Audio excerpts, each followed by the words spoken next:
This is my fourth devlog on my untitled Godot space game. If you want to play the current dev build, it's available to my patrons on Patreon, link in the description. Now let's go over what I've been up to since the last devlog. I changed the grappling hook to render a line that I could animate instead of just using a cylinder mesh. I adapted this from a Unity tutorial by Pavel, which I'll link in the description. I then got to work on adding the main gameplay loop, revolving around gathering items and selling them. For now, they get sold at a plain white cube, just as a debug placeholder. The telescope now has a vignette effect when zooming in. You can see there's weird Z fighting on distant planets. This seems to happen whenever I have a distant material that has transparency on it. I'll fix this later, it ends up being a whole thing. Up next was working on adding an autopilot system. I messed up the sign of a number at first, and instead of taking you to your destination, it flies directly away from it as fast as it can. Whoops. Also, that Z fighting is looking really bad now. You can also see I've adjusted the UI a bit to make it look more like it's physically on your helmet. Both Lethal Company and Outer Wilds, which I'm obviously taking a lot of inspiration from, do this, and I think it's a really neat effect to make the UI be diegetic as if it's on a heads-up display. I also added a secondary autopilot feature where the ship will put itself into a stable orbit around the planet. Maybe in the future I'll have some dangerous planets where you're better off leaving your ship in orbit and flying down yourself, and then this would be very useful. I also worked on the grappling hook appearance some more and added on a hook model. At this point I wanted to start detailing my planets more since they're all pretty bland looking, but that's really annoying to do using the regular camera controls in the Godot editor. So here I've made an editor add-on that keeps the camera positioned relative to a spherical surface and lets me maneuver it around using my keyboard. With that done, I decided to get some playtesting going. I was unsure if I ought to do this or not yet, since I already had a huge laundry list of issues and improvements I wanted to get through. However, having other people play the game was still useful to me because it gave me ideas of what I ought to prioritize. The things that I think are important don't necessarily match up with what somebody playing the game for the first time thinks is important. One big thing people wanted was more feedback on what's going on in the game. For instance, when you die, you just respawn instantly with a brief notification saying you died that you could easily miss. To remedy this, I once again tried taking some inspiration from Lethal Company and Outer Wilds. In Lethal Company, when you die, you ragdoll and it looks really funny and cool. I tried that too. Yeah. I'm not going to continue with this because I have no idea what's going on. So instead of ragdolling, I just disabled the code that keeps your player standing upright and lets you just kind of flop over when you die.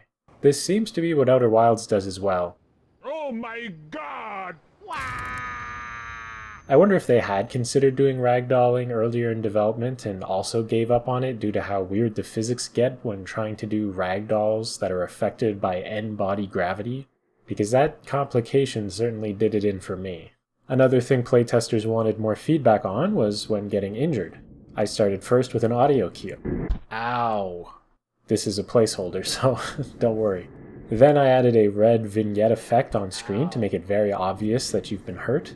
Another bit of playtester feedback was adding collision to the trees to make grappling more interesting, which was a very fun addition. Now, I wanted more 3D models, especially some for the held items, which at this point were mostly just debug shapes. I got a fellow Outer Wilds modder to make some of these for me, so thanks for that, Shu. Next I made an editor tool for positioning objects onto the surface of a sphere, keeping them upright and letting me rotate them with the keyboard. Without this, manually rotating objects into place was basically impossible. Not at all worth doing.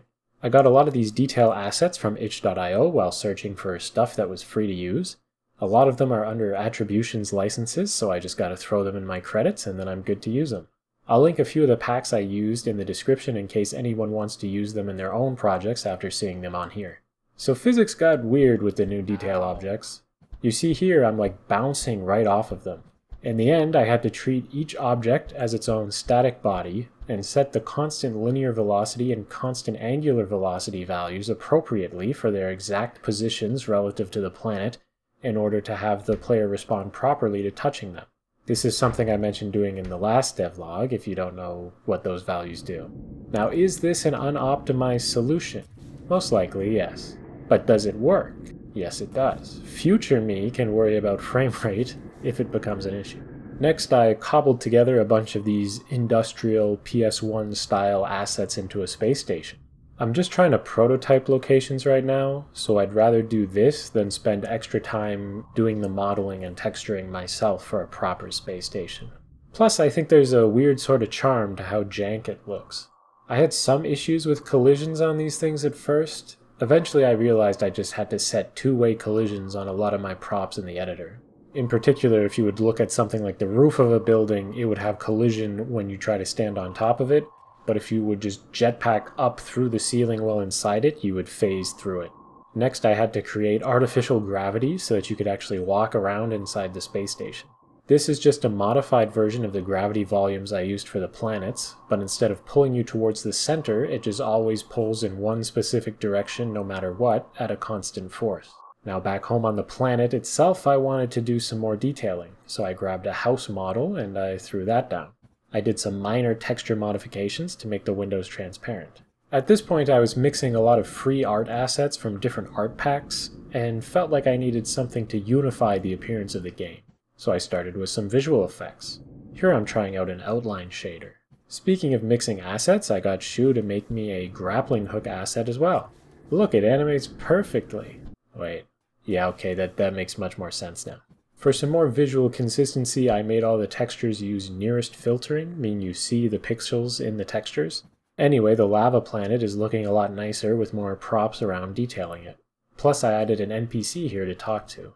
Back to the snowy planet now, I got doors opening and closing.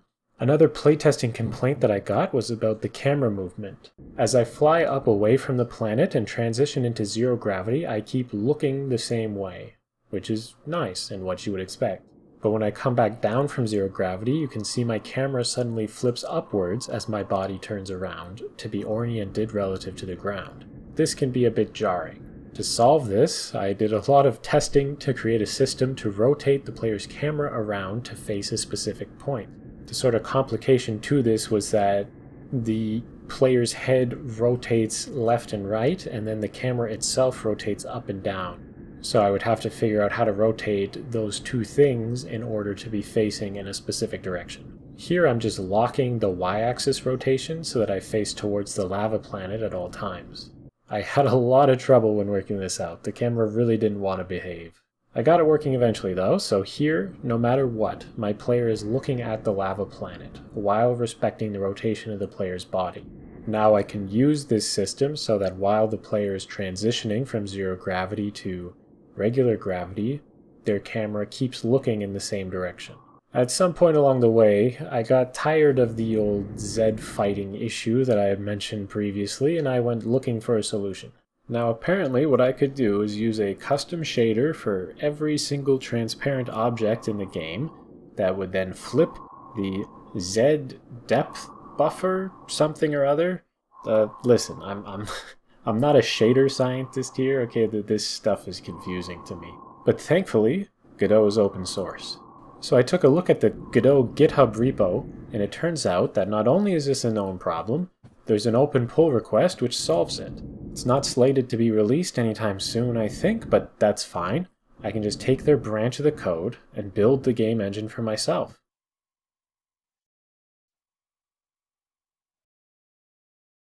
So currently, the player spawns with nothing. No items, no jetpack, not even allowed to fly the ship. They can purchase all these features from the 3 NPCs here around the campfire. There's also an NPC for the ship-related stuff where the ship is parked. And they can get the money for that in 2 different ways. Either they collect crystals scattered around each planet and sell them at this debug-looking drop-off point, or they can ask an NPC for a delivery mission. Each mission will give a random delivery NPC on another planet as its destination, and you just have to talk to that NPC while holding the delivery crate to hand it over and get some money. For now, I have a delivery guy on the snowy planet, space station, and the lava planet. These missions are randomly generated and can go on forever. So what's next? More details on each planet, obviously. I want to add some more ways of getting money, particularly I want to add a fishing minigame on the water planet, since That's a staple of any good indie game. You gotta have your fishing minigame. I also don't want to just have bland, randomly generated fetch quest type things. I want to mix in some more narrative quest lines as well. And I also want to spread the progression across multiple planets. So instead of buying all your upgrades at this one campfire here, you have to seek the merchants out across the solar system. So hopefully that and maybe some more will all be in the next devlog. Thanks for watching. Like and subscribe for more of whatever this is. Leave a comment if you like fetch quests in video games. I don't know. Oh, okay. Okay, bye.